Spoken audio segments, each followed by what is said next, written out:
স্বরাষ্ট্র উপদেষ্টার পদত্যাগে কি দেশের আইন শৃঙ্খলা পরিস্থিতি ভালো হয়ে যাবে? এই প্রসঙ্গটি নিয়ে আপনাদের সামনে কথা বলতে চাই। বেশ কয়েকদিন ধরে দেশের আইন শৃঙ্খলা পরিস্থিতি মারাত্মক অবনতি হয়েছে। স্বাধীন বাংলাদেশে বিগত 54 বছরে দেশের আইন শৃঙ্খলা পরিস্থিতির এতটা অবনতি আমার মনে হয় না কেউ দেখেছে। আমার থেকে যারা বয়োজ্যেষ্ঠ মানুষ, যারা স্বাধীনতার পরবর্তী সময়গুলোতে দেখেছে, তারাও বলবেন বা বলেন, আমার সঙ্গে দু একজন বয়োজ্যেষ্ঠ মানুষেরও আলাপ হয়েছে এর মধ্যে, যে দেশের এমন পরিস্থিতি, এমন ক্রান্তিকাল তারাও কখনো দেখেননি, আমি তো দেখিনি।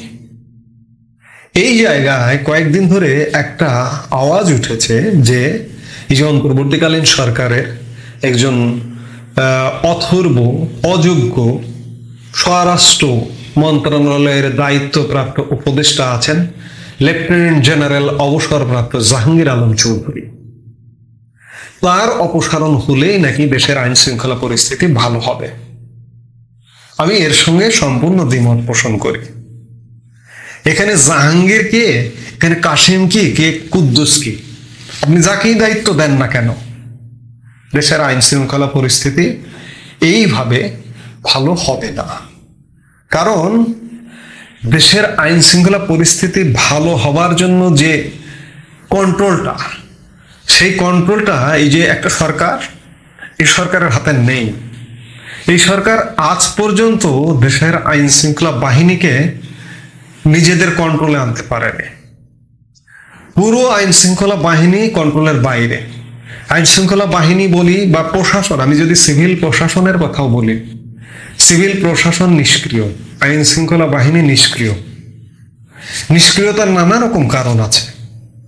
পুলিশের মনোবল ভেঙে দেওয়া হয়েছে, পুলিশ হত্যা করা হয়েছে, সেই হত্যার বিচার বন্ধ করা হয়েছে, এই সরকার বন্ধ করেছে ইনডেমনিটি জারি করে। এবং শুধু তাই নয়, পুলিশের যে বসগুলো, সব বসগুলোকে যারা নিয়মিত বাহিনীতে ছিল তাদেরকে সব চাকরি থেকে বাদ দিয়ে দেওয়া হয়েছে। পুলিশের আইজিপি থেকে শুরু করে পুলিশের বিভিন্ন ইউনিটের যে কমান্ডার, ইউনিট প্রধান যারা, রেঞ্জ প্রধান, মেট্রোপলিটন পুলিশের প্রধান, জেলা পুলিশ প্রধান, এগুলো সব বাদ দেওয়া হয়েছে। এমনকি অনেককে অবসরে, বাধ্যতামূলক অবসরে পাঠিয়ে দেওয়া হয়েছে। 15 বছর 20 বছর আগে যারা চাকরি থেকে নানা কারণে বা গত 8-10 বছরেও শাস্তির কারণে চাকরি থেকে অপসারিত হয়েছেন,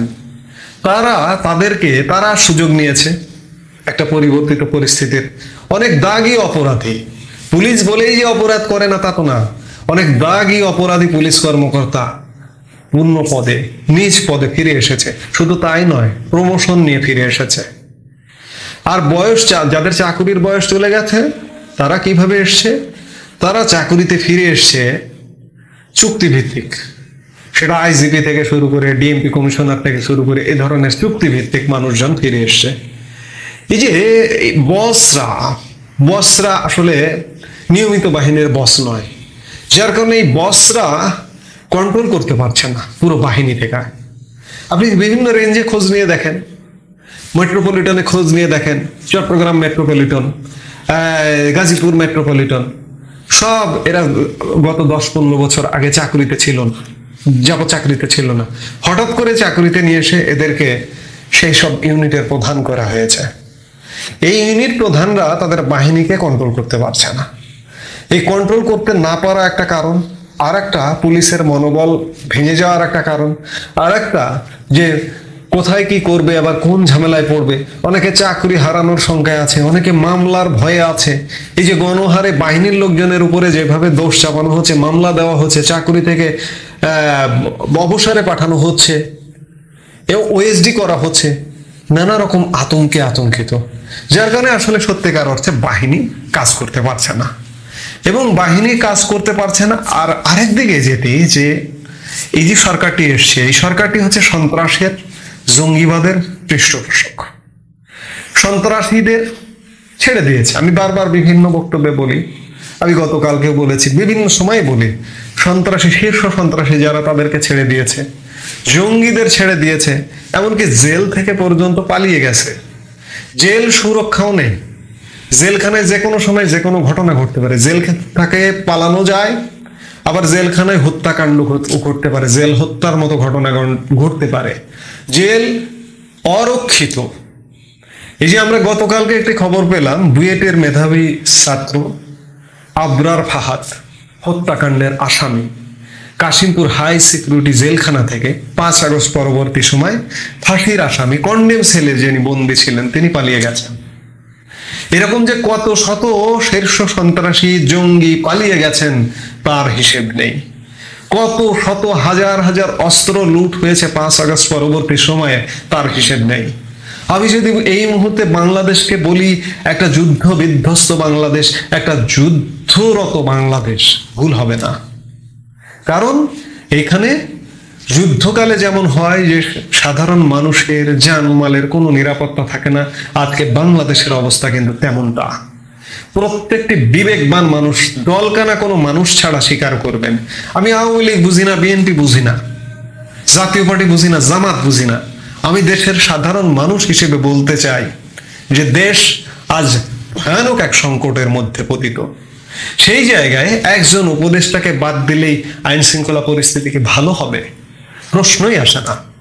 দেশের এই যে সিস্টেমে দেশটি চলছে, এই সিস্টেম পাল্টাতে হবে অতি দ্রুত।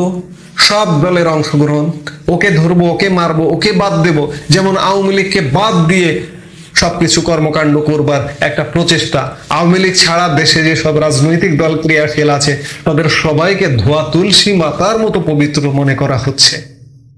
অপবিত্রতা দোষ সবার আছে, কালিমা কলঙ্ক সবার আছে, সব রাজনৈতিক দলের আছে, আওয়ামী লীগের আছে। আওয়ামী লীগ রিসেন্ট শাসন করে গেছে বলে আওয়ামী লীগেরটা বেশি সামনে আসছে, কিন্তু ভাই অন্য যে রাজনৈতিক দলগুলো আছে তাদের নেই, প্রত্যেকের আছে। কাজেই সব দলের অংশগ্রহণ দিয়ে একটি সাধারণ নির্বাচন অনুষ্ঠান করে রাজনৈতিক সরকারের হাতে ক্ষমতা হস্তান্তর না করলে আপনি জাহাঙ্গীর বলুন আর ইউনূস বলুন আর নজরুল বলুন, সবাইকে অপসারণ করে দিন, দিয়ে আবার আর একজনকে রিপ্লেস দিন, সেই আর একজন অভিজ্ঞতা অর্জন করতে করতে তার জীবন শেষ, এদিকে দেশের 12টা বাজে শেষ। কাজেই এই জাহাঙ্গীর কুদ্দুস কাশেম চেঞ্জ করে কোনো লাভ হবে না। লাভ হবে অতি দ্রুত একটা শৃঙ্খলাপূর্ণ নির্বাচন, এবং নির্বাচন করে নির্বাচিত সরকারই সিদ্ধান্ত নেবে সংস্কার করতে হবে নাকি কাকে বিচার করতে হবে, কাকে আইনের আওতায় আনতে হবে, দুর্নীতিবাজকে ধরতে হবে, শীর্ষ সন্ত্রাসীকে ধরতে হবে, জঙ্গি ধরতে হবে। সেই নির্বাচিত সরকার সেই দায়িত্ব পালন করবে। আপনি দায়িত্ব পালন করে কোনো লাভ হবে না, আপনাকে দেশের জনগণ মানবে না। আরেকটি বিষয়, রাজনৈতিক দল, যে রাজনৈতিক দল ক্ষমতায় আসে সেই রাজনৈতিক দলের সারা দেশব্যাপী কিন্তু বাহিনী থাকে, তাদের নিজস্ব দলীয় কর্মী বাহিনী থাকে। সেই রাজনৈতিক দলও যদি চায়, যদি সদিচ্ছা নেয় যে সারা দেশে আমরা শৃঙ্খলা প্রতিষ্ঠা করব, তারা দলগতভাবেও কিন্তু চাইলে শৃঙ্খলা প্রতিষ্ঠা করতে পারে। কিন্তু আপনি একটা ঠুনকো সরকার, অন্তর্বর্তীকালীন সরকার, এক একজন উপদেষ্টা পরিষদ সদস্য, আপনার তো কোনো বাহিনী নেই। আপনি সামনে দাঁড়িয়ে আছেন, আপনার পেছনে যদি তাকায় আপনাকে পেছনে একজনকে খুঁজে পাবো না, সেই আপনি তো দেশ কন্ট্রোল করতে পারবেন না। এই জন্য অতি দ্রুত নির্বাচন দিয়ে নির্বাচিত সরকারের হাতে ক্ষমতা হস্তান্তর করতে হবে, এর বিকল্প কিচ্ছু নেই। এক জাহাঙ্গীরকে পাল্টিয়ে দেশের আইন শৃঙ্খলা পরিস্থিতি কোনোভাবেই উন্নতি হবে না। পাল্টাতে হবে সরকার, আনতে হবে নির্বাচিত সরকার।